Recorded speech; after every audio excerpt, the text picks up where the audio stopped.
Welcome to Nasdaq TradeTalks, where we meet with the top thought leaders and strategists in emerging technologies, digital assets, a regulatory landscape, and capital markets. This segment is presented by Charles Schwab. I'm your host, Jill Malandrino, and joining me on the desk at the Nasdaq market site, we have Nick Day, Managing Editor of Global Policy and Regulation at CoinDesk, Kline, COO and Co-Founder of BitcoinIRA, Aryan Sheikhalian, he is investor and head of research at CMT Digital, and Justin Grooms, president of Bolt. We're here to discuss how the convergence of legislative action, institutional adoption, and retail enthusiasm is fostering market expansion and technological advancement in the digital assets ecosystem. It is great to have all of you with us. Full boat today, lots of content to cover. Nick, let's kick it off with you. Let's have an update where we are with the policy and legislative front. Yeah, thanks for having me. From the crypto perspective, things were going really well up until the start of this month, and everything kind of paused. We saw the Genius Act signed into law over the summer. We saw progress on market structure legislation to define how the SEC and CFTC would actually govern crypto industry. We saw these rulemaking efforts by the SEC, and basically all of that is now on hold. We're gonna, I guess, wait and see what happens, but for the moment, things are just in a weird limbo period. Yeah, especially as we have to start thinking about midterms and how the composure of Congress could potentially change and what that means for legislation. Chris, tell us about BitcoinIRA. What are your thoughts overall? So retail enthusiasm is actually still relatively strong. October, my favorite meme earlier this week or last week was if anybody played Nintendo, you pull the thing out, you blow on it, you put it back in. It was like a reset of October that's happening. Not a V-shaped recovery, but showed a lot of resilience over the weekend in a thinly traded market. And I think that as the American people, because I sit at that crossroads of retirement and crypto, there's a little fatigue around this ongoing. I mean, this isn't the first, this is not a new phenomenon with shutdowns.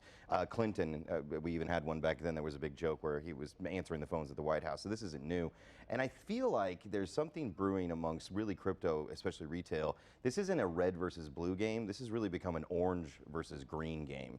And if this endures long enough, you're going to start seeing people realize, you know, not only is the dollar having its worst year in decades, but also am I trusting the people that are in charge of it? And should I really find more diversification around? I know it's crazy. We've all said store value and sound money, and I think people are starting to realize we weren't nuts 10 years ago when we said it. Yeah, and Aryan, I think part of it too is this moment could potentially be different because there is some policy clarity as it stands right now, but we're seeing infrastructure being built on the institutional level. This is different than the time before. Yeah, absolutely. I mean, you're seeing institutions engage with crypto in a way that they haven't done before. It's no longer just about holding crypto. I mean, digital asset AUM is above 250 billion now, which is encouraging, but they're also partnering with crypto infrastructure builders and actually building out the own infrastructure that they need to be able to engage in these markets meaningfully.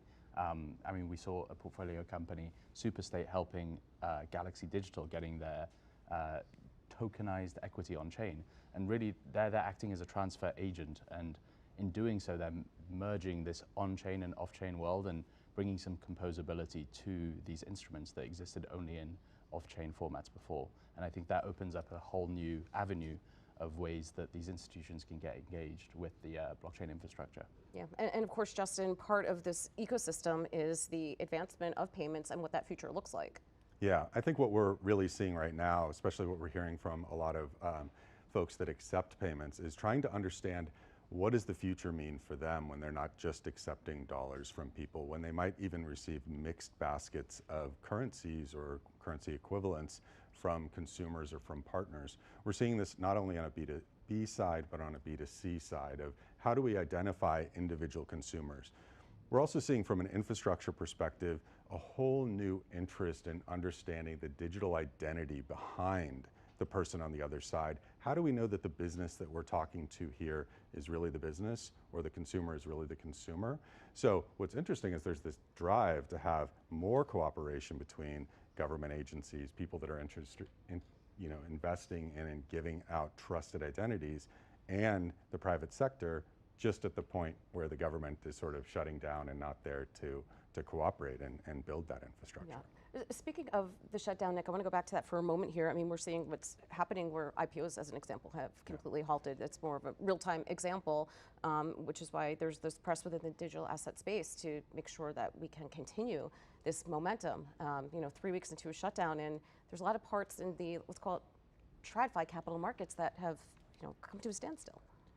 Yeah, I mean, the IPOs are a really good example. We saw a flurry of crypto IPOs in the last couple months, Circle, I think, is probably the biggest one with that monster IPO earlier this year. We saw all these efforts to launch exchange-traded funds that track altcoins, Solana, Litecoin, various digital assets, and they looked like they were making a lot of progress. There was last-minute movement on September 29th and 30th. They just couldn't quite get over the hump to launch, to get the approvals needed to launch, but we saw the SEC approve generic listing standards to make it easier for other companies to list crypto exchange-traded funds. And we know that the SEC is planning rulemaking to try and allow what SEC Chair Paul Atkins calls an innovation exemption for builders to create new products. And all of that is now just in limbo. Paul Atkins recently saying that his timeline has moved from the end of this year to maybe the beginning of next year to get some of that rulemaking back on track.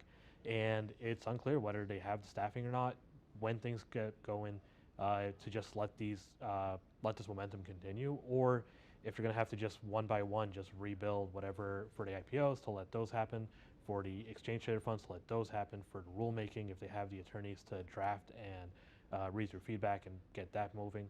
All of that is now just in this, they had this momentum, but now they're just sitting. Right. Well, I mean, the concern is you don't want to get into like a regulation by enforcement environment either. Yeah. It's never effective. No, we know that. It's never effective. We went through about 4 to 8 years of that, and it never. And the queue was, at least this time we know there's a queue, right? And eventually this does solve its way. There will be a point in time where they come together and we get the last 4 votes to get through this, and the queue will then start moving again. But what we had before with this kind of broad stroke regulation of we didn't even hear back. A lot of groups were writing to the SEC, CFTC, and it was just put in a drawer and left. At least here, the conversations are there, the momentum is there. But some of these things will be stalled for a few months.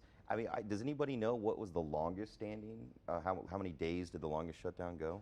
35 days? Yeah. 35, and Yeah. we're about 15 as of today?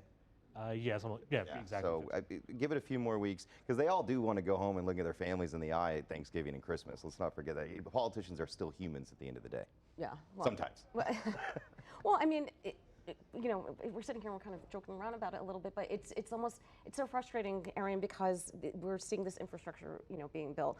Justin had just mentioned, you're thinking about privacy-centric solutions and a unified identity fabric. I mean, we're right there. Yeah, I mean, the unified identity fabric specifically, I think, is very important for enabling the next wave of retail adoption. I mean, a huge amount of products that otherwise would greatly benefit the consumer can't be built until we have that sort of clarity. And if there are questions about the existence of that sort of clarity, it puts a pause on that R&D. And something 60% of the top 500 companies are now piloting or doing blockchain programs, and that could reduce or that could be put on pause if we do see more deliberation here. The zero knowledge, the identity layer is really important for enabling that consumer adoption. Yeah, and then, Justin, you have it noted here too that compliance is code, which I think is an interesting concept. And when you think about AI-assisted governance to keep innovation moving so it's not stifled, and understanding how you need to remain in compliance in the absence of framework, seems as if the industry is really moving these initiatives along.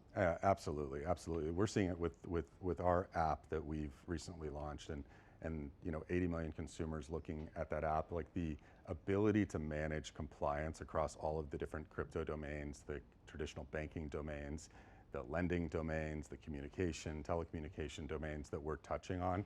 The only way, essentially, to understand that in an active daily basis and keep compliant is to use tools that can understand essentially the regulatory environment in real time. And that changes not only from hour to hour, but from state to state, and in some cases from counties or cities within states. And how we are compliant and can build that in a way that is seamless to consumers is really important. What we see is when that process is really easy, when we can validate a true identity of the consumer or the business partner coming online, people will start to experiment and use different types of currencies and crypto in their day-to-day lives, of buying a mattress, of buying a suit, of whatever it is that they're doing. It becomes less exotic and more actually built into our economy. And I think that is very interesting, but also makes it extremely urgent that we have a stable environment that development feels like it can safely occur in the United States. Yeah. So Nick, here's an interesting legislative question then for you. You know, a number of these frameworks, particularly on the financial services side, do exist, right? You have GLBA, you have FICRA. You can operate within that framework, even though, you know, granted, these are from, you know, the 1970s, 80s, 90s. A lot of these updates have been made, you know, some more recent ones in the 2010s and 2010s. But what's the answer here? Do you codify it and rewrite the whole thing, or do you just, you know, try and update it to 2025 and beyond standards? Well, I think the biggest thing the crypto industry wants specifically is just some firm definitions for how the SEC will treat a security that is crypto, and how the CFTC will handle any cryptos that are deemed to be non-securities, and just figure out what that line is. And right now we're seeing, you know, a lot of progress on that from the SEC and CFTC themselves. Before the shutdown, we were seeing no action letters, which is of limited use, I would say, to a lot of the industry because they're very narrowly tailored. But they were making, you know, having those conversations, you know, as we were saying, the agencies were engaging. But without some bill or law that says, okay, this is what security is, and here's how it applies to crypto, and here's what is not a security, and here's how that applies to crypto, I think the concern is that a future administration could say, we don't disagree, you know, we don't agree with what our predecessors did. We're going to change this whole thing again. And without, you know, we could update existing laws, but unless it has that specific part, I think it's going to be, you know, we're not going to see the progress that the industry has been really hoping for, especially over the last couple of years. Yeah, I mean, compliance costs get out of control too when you have to keep pivoting. Constantly, especially when that'd be like revisionist history all over again. Everything's changing for sure. Yeah. Do you think that could have any impact on the retail investor if this continues to drag out? I think you know, I think they're very engaged. You know, even just one of the things I was chuckling about. I landed here in New York on Friday, and I usually have my phone on me, but it was a later flight, so I took a nap, and I woke up and I was like, oh boy, what happened? And like it happened so fast, right, on Friday afternoon. And what it came through, and looking at the transaction volume on our platform at BitcoinIRA, most of those folks were just doubling down, buying more. The panic seller, I always worry about them being there because you have new entrants in, especially with the ETFs. And this takes a little bit of intestinal fortitude to be in crypto. These aren't as big of swings as we were used to in years past, but that can really scare off. And I didn't see a run for the exits on that. In fact, we now have staking in our world for major stakeable assets, and more people are tying into that for that long term. So I think the retail buyer is here, and the next wave of adoption is not. I think the institutions are leading the way. Price points will get us there. I was very bullish in April. I put out a $180,000 prediction on several networks. It was around 75,000 at the time. I'm still believe 180 by January 1st is in reality, because the minute we get to that 130, 135, even without technicals, you throw those out the door because that's retail FOMO that comes in, right. And we could push us very quickly and accelerate us to 150, 180. Will it stay there? It's going to be a choppy road all the way up and pulling back down. Yeah, I mean, it makes you wonder if the institutions are putting in some level of support there, right? Yeah, I mean, absolutely. I think the institutions are putting in support, but more importantly, I think the retail participant can get engaged in a way that they haven't been able to before. I think this is part of a broader trend that we're seeing in retail and consumerism, where there is a want to take control over your own data or your own, and crypto has been about, you know, self-custody of financial to this point. Bitcoin is self-custody of financial means, but I think that self-custody thesis extends far beyond just financial products to things like data, identity, and ownership of your own access to the internet. And that's in part pushback to centralized control and centralized monetization that we've seen. Crypto does hold the ability to democratize that and give everyone access to that. But for it to work, there needs to be a framework, there needs to be verifiable identity. And once that happens, I mean, think of all the applications. There's so many creator-led economies now, micropayments, things that just aren't possible in Web 2 can really start to flourish. Yeah. And to add to that really quickly, the riskier appetite in the consumer is, I mean, we just look at what Polymarket's up to and the predictive markets and those things. That's really accelerating right now. And so I think that you've got this get this retail player that is much more into independence and empowerment, as well as having a riskier appetite, and wants to control their own stuff. They really want to be in control of their data and be empowered in their financial future, which is awesome to see. We have a huge literacy gap when it comes to financial in past generations, so it's really exciting to see in our space. Yeah, and Justin, you actually allude to this in your notes as well by replacing terms and conditions, which tends to be theater and checking the boxes. And it's, even though you're not supposed to write in legalese, I think people just check the boxes to save time, or even with opt-outs on websites just to get through it. But improving the consent model and giving the user some control back and how they can identify it, I think it would also help to close some other gaps that exist within the broader financial system. Yeah, I think that there's a lot of actual good news here and what we're looking at and some of the evolution that, yeah, we're certainly going through a couple weeks or a couple months of tumult where things are changing.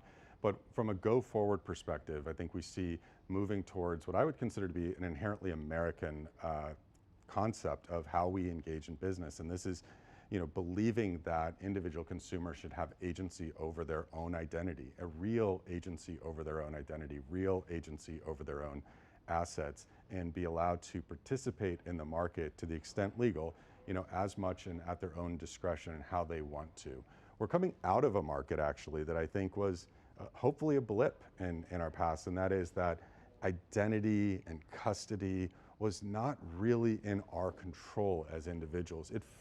It was maybe on a very technical basis, but in reality, I've spoken a lot about like terms and conditions of, other than maybe the person who wrote it, who actually reads them, right? Or maybe a class action attorney down the road that's looking at holes in them or something like that.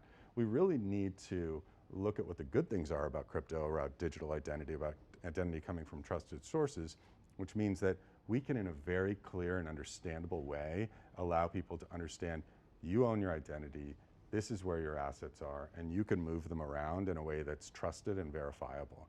That, I think, is pretty exciting and a serious cause for optimism if we can get an environment that's stable where people trust that that's what it's going to be going forward.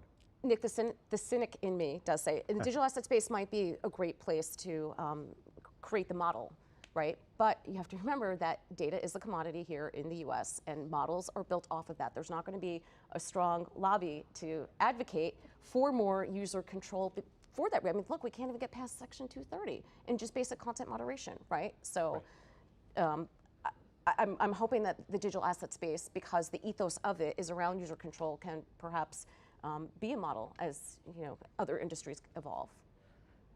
I would love to see how that goes over the next couple of years. I think, to your point, and a lot of companies, a lot of builders in this space are definitely for sure trying to advocate for making sure that people have control of their own coins, of their own wallets, of their own identity. I do think that a lot of the larger companies in this space, they're maybe not quite as focused on that. They still have to make a profit, especially the ones that have gone public, and for them, user fees on transactions are probably not going to cut it entirely. So they want to make sure that they're able to continue doing things like capturing yield off of stablecoin holdings and making sure that they are the custodians for those holdings so that they can capture that yield. So I'm curious to see just how this develops. I think some of the smaller developers, the more DeFi focused ones, certainly. The larger, more centralized companies, I think they may eventually push towards that, but I think their incentives are also still to just kind of not recreate the existing financial system or anything like that, but certainly to borrow elements from it that will ensure that they can continue posting a profit or showing that they have steady growth on their quarterly reports and all that. Yeah. I do think that there's more driving forces beyond just kind of policy or internal company by company decisions, because there's a level of composability that's unlocked with this sort of self-ownership model that I think changes the distribution angle for a lot of these applications and changes the way that these consumers are interacting with businesses' applications. If you can use a zero-knowledge proof to prove your identity, why can't you then take your data and onboard to other applications without going through a separate flow, without being only a customer of that single application, but more a customer within a broader ecosystem of applications. Yeah. But don't forget, you got to follow the money at the end of the day, right? Yeah. Right. Big data and big banking is just as powerful as big oil and big pharma. And as much as we're all optimists in this room, I can feel that, right? We feel the energy. There are still powers that be that inaction is to their advantage, right? And so if they can just slow things down and keep that data and make that and those models and those things, then we'll still have to fight that good fight together. But having that belief in the consumer, I think, is really powerful. All right, we'll have to reconvene this panel at another time. We are out of time. Appreciate everyone's insight. Thanks for joining us on Trade Talks. I'm Jill Malandrino, Global Markets Reporter at Nasdaq.